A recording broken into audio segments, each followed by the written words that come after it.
Mass is a measurement of the amount of matter in an object. Some objects have a small amount of matter, and some have a large amount of matter. For example, a baseball has less amount of matter than a basketball. A car has a lot of matter in it. So the car has more mass than the basketball, which has more mass than the baseball. All objects we see have some matter in them, so all of them have mass. For example, a spoonful of water has mass.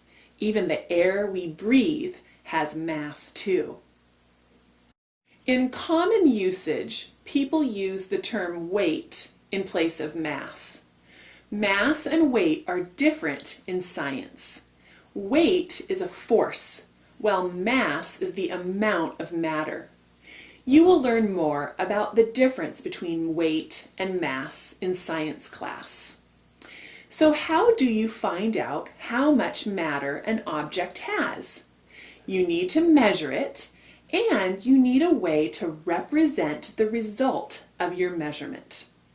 These measurements are represented using the units of mass.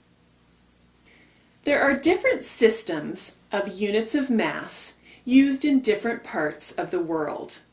Let's look at the units we use in the United States to measure mass. The most common units are ounce and pound. And the relationship between these two units is that 1 pound is equal to 16 ounces. You might wonder why we need 2 units to measure mass. It is because some units represent small amounts of matter, while some represent a large amount of matter.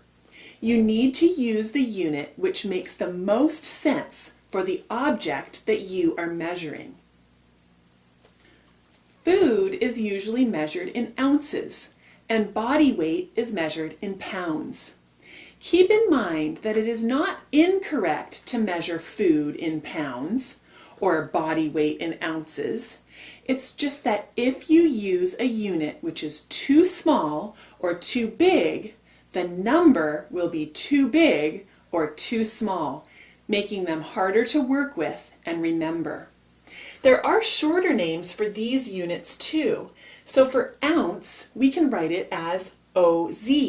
So if you see OZ after a measurement, you would say ounce. For pound, we use the abbreviation LB. So if you see a number with LB after it, you would say pounds. As we saw before, 1 pound equals 16 ounces.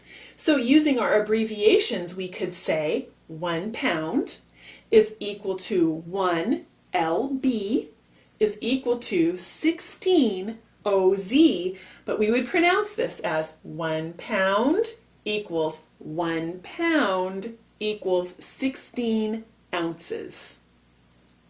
The most popular system of measurement is called the metric system. It has many units to represent different amounts of matter, but we are going to study only a few of them.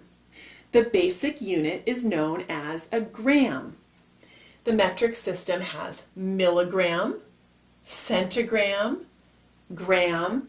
These are just 3 of them. Milligram can be abbreviated with an mg, milligram. Centigram is abbreviated CG, centigram. And then when you're seeing the measurement of gram, you'll simply see a G. The shorter names are used most of the time, and you'll see these very often. The relationship between these 3 measurements of mass is that 1 centigram is equal to 10 milligrams, and 1 gram is equal to 100 centigrams. Medicine doses are often measured in milligrams, and food is often measured in grams. You need to remember the names of these units and their relationships. The best way to remember them is by solving a lot of problems, and with time they will become very easy to remember.